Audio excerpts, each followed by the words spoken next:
And obviously, when you're walking around in the streets or whatever, even during this pandemic, with most people in Check New out this York wise question enough to now. be wearing a mask, you still Listen hear to the this rumblings. brilliant And one of the answer. things that I heard just yesterday was two questions that I want you, and you specifically, Isaiah, to educate our viewers about.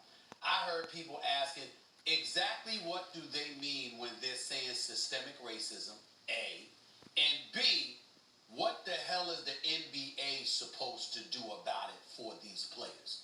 How does Isaiah Thomas, not just a Hall of Famer, one of the greatest players in NBA history, two-time champion, former president of the Players Association, how does Isaiah Thomas answer those two questions? What is systemic racism, and how is the NBA supposed to help these players resolve that matter?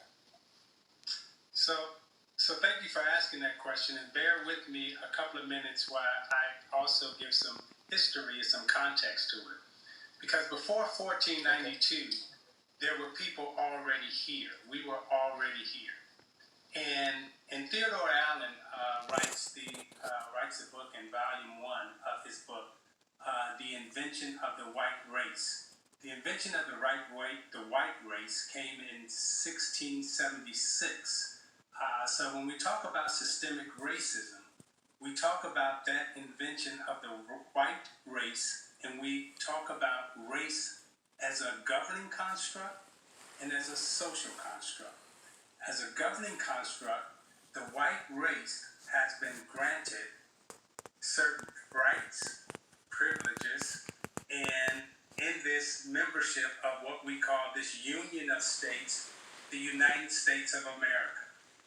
And the black race, the classified black race status, black status, white status, the black race has been oppressed in this systemic system.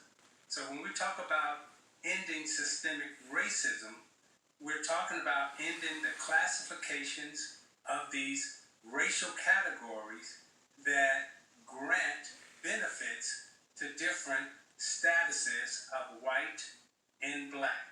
So we're talking about attacking the whole system, not just race and racism, because race and racism are two different conversations. But when you add systemic to that, now you're talking about the United States government, who has participated along in this system of oppressing the black race, the black status in this country. And they've done it through education, they've done it through employment, they've done it through redlining in our community in terms of housing. So when you look at poverty in our country right now, the classified black race status is 60% is living at the poverty line or below. I was one that grew up below the poverty line, so I speak from my experiences and also my observation of what is taking place in this country. Isaiah, right, and of course, the original crime of this Pay attention now. is the reason why black people are per capita more impoverished. I hope that don't bring this man no That's backlash, no type of backlash, but it's systemic, so, classes tied to you race know.